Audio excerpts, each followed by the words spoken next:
చాలా స్పష్టంగా ఉంది. అది ప్రజలు జగమెరిగిన సత్యం కదండి.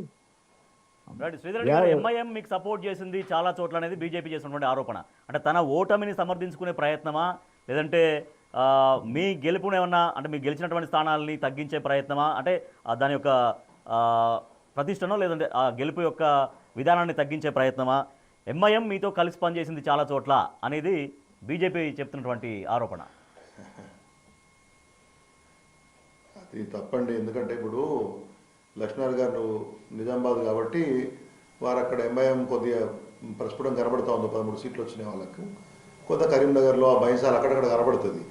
మొత్తంగా 2543 సీట్లు అయితే వార్డులు ఉన్నాయో, ఈ వార్డులల్లో ఎన్ని వార్డులల్లో ఎంఐఎం ప్రభావం ఉంది, ఎన్ని వార్డులలో ఎంఐఎం అభ్యర్థులను నిలబెట్టింది, ఎన్ని వార్డులలో బీజేపీ నిలబెట్టింది, ఎన్ని వార్డులలో బీఆర్ఎస్ పోటీ చేసింది. నేనేం చెప్తున్నా అంటే, సరే ఇప్పుడు వారు చెప్పారు కాబట్టి అట్లయితుందని చెప్పి నేను వారి ఆలోచన, వారి విశ్లేషణ వారిది. కానీ 2543 ఏదో నెంబర్ మనకు ఉంది కదా ఓవరాల్ వార్డ్స్, 116 మున్సిపాలిటీస్, 7 మున్సిపల్ కార్పొరేషన్లో ఎంఐఎం ప్రజెన్స్ ఎన్నిట్లలో ఉంది, ఎంత శాతం వాటిలలో ఉంది, ఎంత శాతం వాటిలలో ఎన్ని సీట్లలో మీరు ఈ ప్రభావం వల్ల మ్యాథ్స్ వేసుకొని ఉన్నారు. ఇంకా మ్యాథ్స్ రాలే పూర్తిగా, అంటే ఎవరెవరికి ఎన్ని ఓట్లు వచ్చినాయి వచ్చాలో అన్ని చూసే అవకాశం నాకు లేదు, లక్ష్మణ్ గారికి లేదు. కాబట్టి ఏంటంటే, సరే ఎంఐఎంని చూపించి కొంత రాజకీయం చేయడం అనేది అవసరం ఉన్న ఎజెండా వారికి అయి ఉండొచ్చు. కానీ ఐ డోంట్ థింక్ సో. అది పూర్తి స్థాయిలో బీజేపీ రాష్ట్ర స్థాయిలో ఉన్నటువంటి పెర్ఫార్మెన్స్కి ఎంఐఎం మాత్రమే అడ్డంకి అని చెప్పుకోవడం అనేది సరైన పద్ధతి కాదు. దాన్ని మించిన అనేక కారణాలు ఉన్నాయి. అవి విశ్లేషించుకుంటే నాకు తెలిసి ఈ ఎలక్షన్లో కొద్దిగా గ్రౌండ్ స్థాయిలో పోరాడినారు, ప్రయత్నం చేసినారు, రకరకాల ప్రయత్నాలు చేసినారు, కాదని నేను అనట్లేదు. I think there is a visible increment in the ward number అని చెప్తున్నారు. నేను పాతది కంపేర్ చేయలేదు.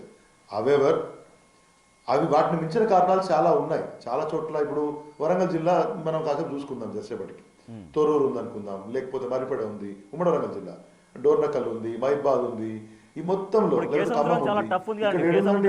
కొత్తగా ఏర్పడిన మున్సిపాలిటీ దాని పరిస్థితి చాలా టఫ్ ఉంది. మరి అది ఎట్లా చేస్తారు అని చెప్పేది బీజేపీ అలా ఆలోచన చెప్తే, ఇక్కడ అన్ని చోట్ల ఏడుంది ఏమేం?